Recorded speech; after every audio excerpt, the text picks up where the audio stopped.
Tumayo lahat para sa panalangin at pumunuan ni Ginoong George. Sa ngalan na Anak, sa Espiritu Santo. Amen. Magandang araw sa lahat. Ako si Binibining Ara Grace Romero at sa araw na ito ako ang inyong magtuturo. Kaya pakiayos ang upuan ng inyong mga hanay at pigutin ang mga kalat na inyong makikita sa inyong mga kailan. Pwede na kayo umupo. Maraming salamat. Wala ba lumiban sa araw na ito? Wala, mabuti naman po ngayon. So ano nga ba yung tinalakay natin noong nakaraang tagpo? Binibining Jessica? Tama! Ang tinalakay natin noong nakaraang tagpo ay tungkol sa maikling kwento. So kapag sinasabi natin maikling kwento, ito ay isang maiksing salaysay na pumakatungkol sa mahalagang pangyayari na pinasasagutan ng isa o ilang tauhan. So ito ay isang masiling na anyo ng politikan. Ngayon ay pagkakaroon tayo ng gawain. So ito ay tutungan. Para sa mechanics na natin gawain, hahatiin ang klase sa 4 na pangkat. So bawat pangkat ay kinakailangan pumili ng isang kinatawan upang bumunot ng paksa. So batay sa paksang napili, magdudutungan ng isang linya o talutod ang bawat mag-aaral o miyembro ng pangkat hanggang sa matapos ang lahat ng miyembro ng pangkat. So pumili kayo ng inyong mga representante na bubunot dito sa harap. Okay, dahil tapos na, ay maaari inyong simulan ang ating gawain. Okay, nasayahan ba kayo sa ating gawain? Mahusay naman kung gayon. Ngayon, nais kong tanungin si Binibining Janalyn. So base sa inyong ginawang gawain kanina, ano kaya ang paksa natin sa araw na ito? Napakahusay naman! Ang paksa natin sa araw ito ay tungkol sa tula. So alam ko namang hindi na bago sa inyo ang tula. Kaya, nais kong tanungin si Binibining Margaret kung ano nga ba ang kahulugan ng tula. Okay, so ang tula ay isang anyo ng panitikan kung saan ay sa pamamagitan ng pagsusulat ay nailalabas ng manunulat o ng makata ang kanyang mga salubin. Isa rin ito ay isang pamihirang anyo ng sining sa larangan ng panitikan na tumatagos sa puso at isipan ng babasa. So ito ay isang sining kung saan naipapahayag ng makata o ng manunulat ang kanyang damdamin sa pamamagitan ng pili at makahulugang paggamit ng mga salita. Ngayon, hindi lamang natin tatalakayin ang kahulugan, ngunit pati rin ang 4 na elemento ng tula at 3 anyo nito. Sino makakapagsabi sa akin kung ano-ano mga elemento ng tula? Binibining Prince? Tama! So isa sa elemento ng tula ay ang sukat at tugma. Ngayon ay muna natin tatalakayin ang sukat. So, Binibining Giselle, ano nga ba ang sukat?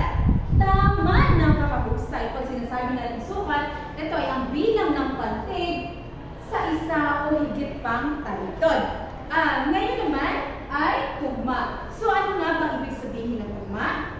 Ito ay ang pagkakatugma ng mga salita sa hulihang bahagi ng talitod. Halimbawa na lang nito ay ang ilaw, dilaw o araw. At pangatlong elemento ng tula ay saknong. Nais kong tanungin si Binibining Giselle, ano nga ba ang saknong?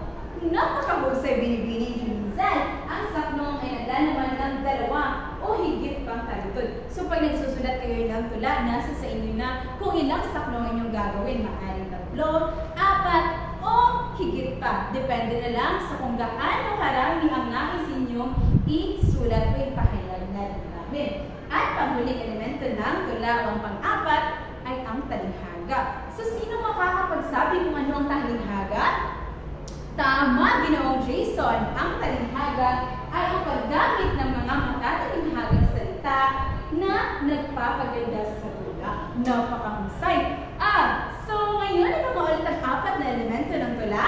Meron tayong sukat, tugma, saknong, at talutod o talinghaga. Mahusay. Ngayon, dumako tayo sa 3 anyo ng tula. Sino makakapagsabi kung ano-ano ang tula.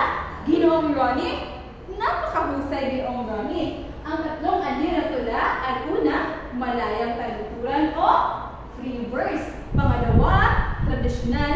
At ang pangatlo ay verso blanco. So pag sinasabi natin malayang taluturan, ito ay ang walang sukat at wala ring tugma. Kaya kung magsusulat ka ng tula, malayang taluturan ay sakto para sa mga first timer na manunulat ng tula.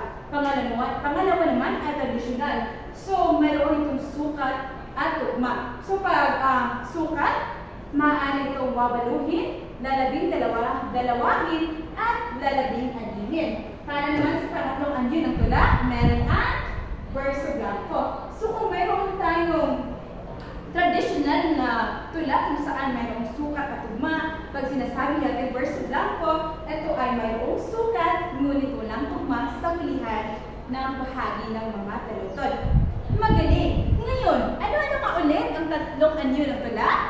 Malayang taluturan, traditional, at verso blanco. Napakagaling dahil alam kong naiintindihan ninyo kung ano-ano ang elemento at ang anyo ng tula ay magkakaroon tayo ng gawain. So, para sa gawain ninyo, gumawa ng sariling tula na naaayon sa gustong paksa. So, maaari itong tungkol sa sariling karanasan, imahinasyon, o maging sa mga paksang gusto lamang inyong pag-usapan. So, ang inyong gagawin tula ay dapat mayroong 4 na saknong at binubuo ng 4 na talutod. So, isulat ito sa isang buong papel. At ito ay verso blanco dahil ito ay mayroong wawaluhin na sukat, ngunit walang tugma. Handa na ba kayo? Simulan na inyong gawain. Okay, dahil natapos na ang oras na aking ibinigay para sa inyong gawain, at ipasa ninyo sa harapan ang inyong mga papel. Magaling, maraming salamat. Ngayon, bakit nga ba sa tingin ninyo ay mahalaga ang pagsulat o pag-aaral tungkol sa tula? Okay, binibining may rin. Tama. So, ang pag-aaral ng tula ay mahalaga sapagkat dito ay natututo ang mga mag-aaral kung paano nila maipapahayag ang kanilang mga damdamin o saloobin sa pamamagitan ng pagsusulat. Sino pa? Maraming salamat. Ngayon naman, bakit kaya kinakailangan isang magandang paraan para sa atin na ibahagi ang ating mga saloobin o damdamin sa pamamagitan ng pagsusulat ng tula? Okay, sino ang maaaring sumagot? Sige, si Binibining Merl. Okay, Binibining Merl, maraming salamat. So, sa pamamagitan ng tula ay hindi lamang natin ay ipapahayag ang teknikal na paraan ng pagsusulat, kundi na ipapahayag din natin o nalalaman din natin kung paano natin ipahayag ang ating mga damdamin, saloobin at ang iba pa sa mga pamamagitan ng paggamit ng mga matatalinghagang salita. Okay, alam kong mayroon kayo natutunan, kaya ngayon ay magkaroon tayo ng pagkataya. Kaya kumuha ng isang 4 na papel at sulatan ito ng bilang hanggang 5. Okay, handa na ba? Sige, para sa unang bilang, pangalawa, 3, 4, at pang-5. Tapos o hindi tapos, ipasa inyong mga papel sa harapan. Maraming salamat. Ngayon para sa inyong takdang aralin ay magsaliksik tungkol sa sanaysay.